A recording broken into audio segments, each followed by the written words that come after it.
જય ભગવાન, જય શ્રી કૃષ્ણ.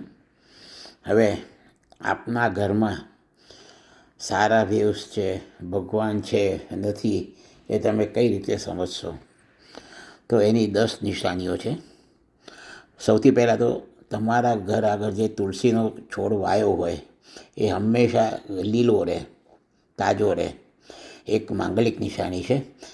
મતલબ તમારા ઘરમાં વિષ્ણુ ભગવાનનો વાસ છે. વિષ્ણુ ભગવાન શાલિગ્રામ એ તુલસીના પતિ છે.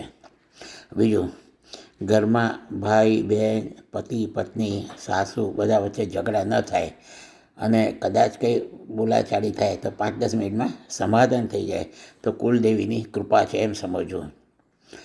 તમારે ત્યાં ઓચિંતા કોઈ મહેમાન આવે અને ખાવાનું ખૂટે નહીં તો સમજવાનું કે તમારા રસોડામાં અન્નપૂર્ણા વિરાજે છે અને એની દયાથી બધાનું પેટ ભરાયું.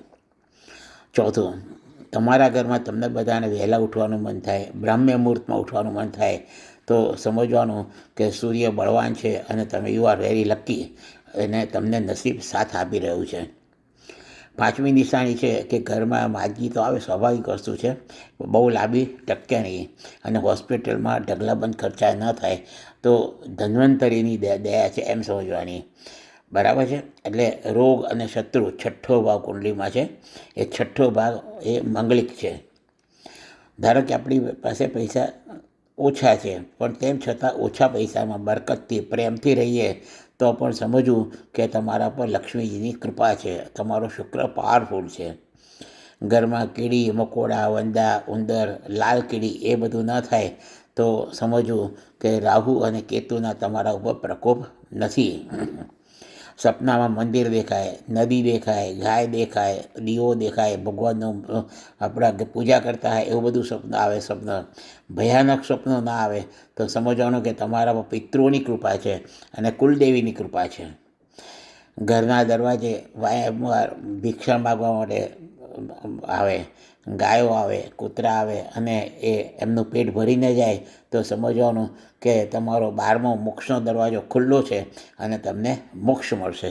અને તમને સવાર અને સાંજ દીવો કર્યા વગર શાંતિ ના મળે તો સમજવાનું કે તમારો ગુરુ બહુ પાવરફુલ છે. ધારો કે આ 10 પ્રકારના વેવ્સ તમને ના દેખાતા હોય તો તમારે શું કરવાનું કે દરરોજ સાંજે તમારા દરવાજા આગળ તુલસી આગળ દીવો કરો અને ઓમ નમો ભગવતે વાસુદેવાય એવી 11 માળા કરો તો લગભગ 120 દિવસમાં આ બધી જ નિશાનીઓ ઘરમાં દેખાશે. અને ધારો કે આ પૈકી બધી નિશાનીઓ છે તો કોઈ પણ દિવસ અભિમાન ના કરો કે મારે ત્યાં ભગવાનની કૃપા છે. જો આવું અભિમાન કરીએ તો ઘરમાં લક્ષ્મીજી હોય એ જતા રહે.